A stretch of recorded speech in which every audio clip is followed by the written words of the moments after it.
Today we are making a pasta sauce.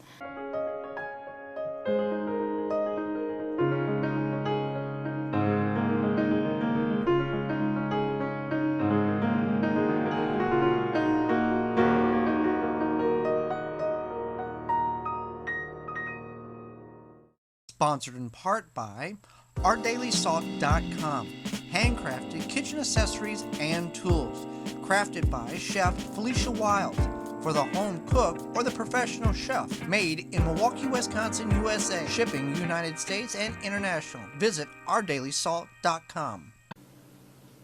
Welcome to Canning What You Grow. I'm Holly Baird.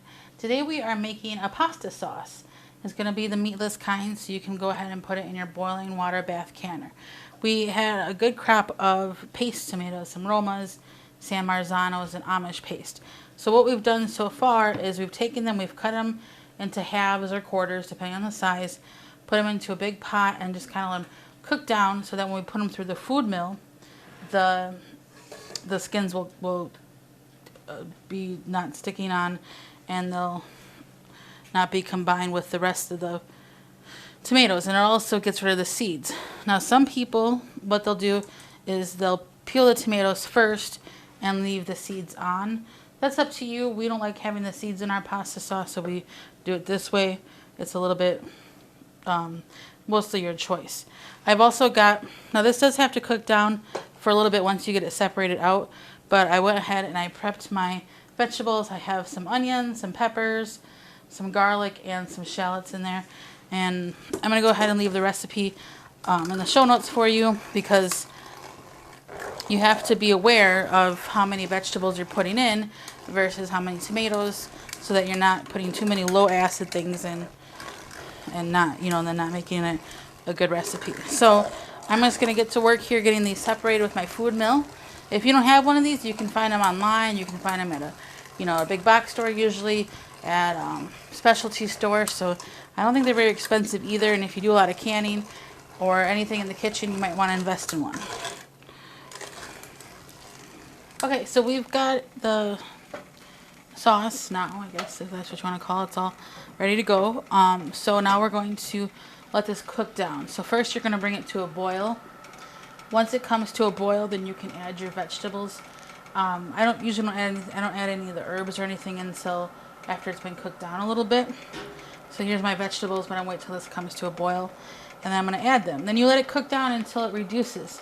Now you can just go by the feeling, or what you can do is, if you want to figure out maybe you want to reduce it by a third or something, what you can do is you can take a rubber band, put it on your wooden spoon, and then as it reduces down, then you can see how much it's gone down. So that's an idea, but I just go by the feeling. So I'm going to let this come to a boil. I'm going to add my vegetables.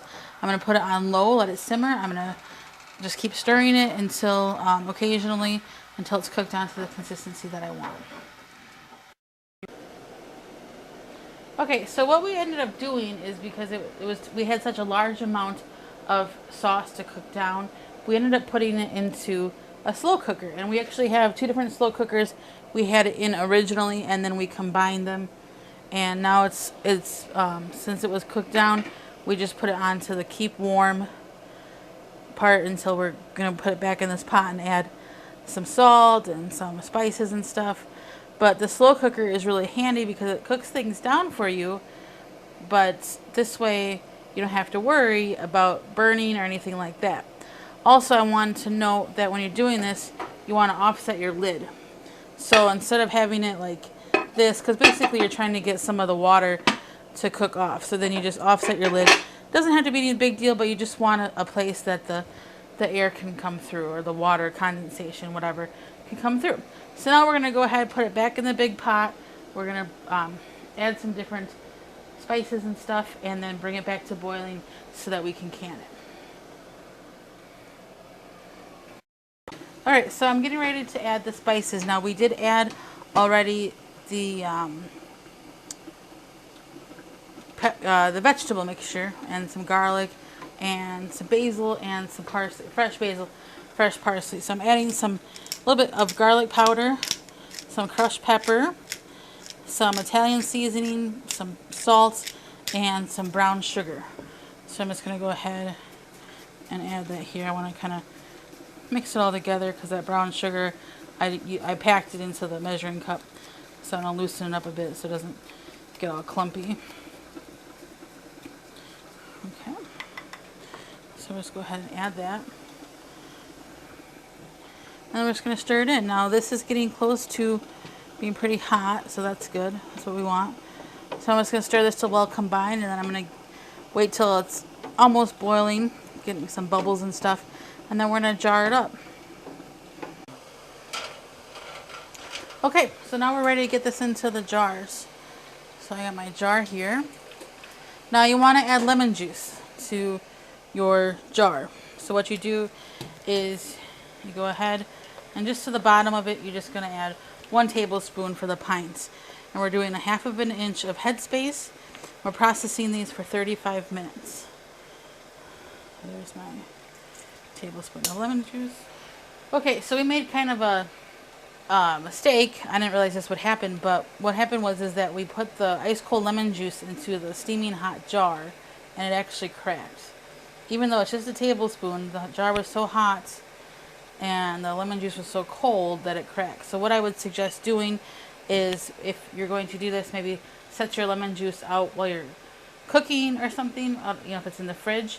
Otherwise, what you could do is you could just add it like halfway through, put some stuff in there, put the lemon juice in, and then put the rest in on top. So there you go. That's a mistake we made, and maybe it can prevent you from making it. Okay, so we're going to add our sauce here.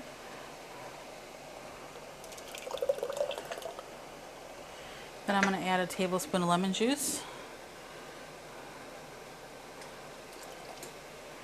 And then I'm going to add the rest of the sauce.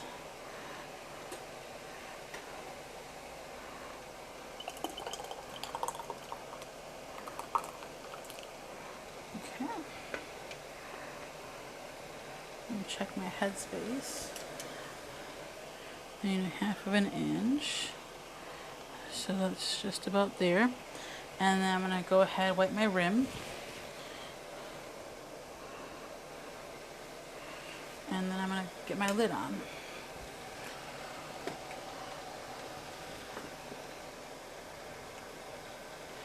And get that into the canner. I'm just going to get these all done up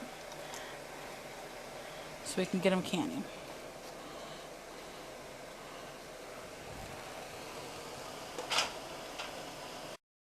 Okay, so we're going to put our jar in the canner here. We're going to have to probably do 2 batches because we got more sauce there.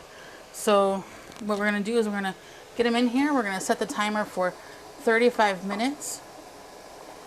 And then we'll pull them out. Okay, so our timer has gone off. Now it's time to pull these out of the canner. So it's pretty simple. When you do this, you just want to make sure that you set it on a towel or something, so you're not setting hot jars on a cool surface. Alright, so I'm just going to get all these out. Now I'm going to go ahead, I'll leave the recipe in the show notes for you. It's pretty basic. You kind of, when you add the spices, you do want to spice it to your taste. I'm talking about stuff like garlic powder or Italian seasoning. You definitely don't want to add too much vegetables, which I had noted before. So, and we have enough to make a few more pints too, so that's good.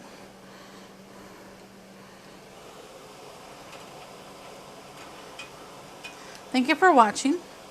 I'm Holly Baird, and this has been Canning What You Grow. For more information, please visit thewisconsinvegetablegardener.com.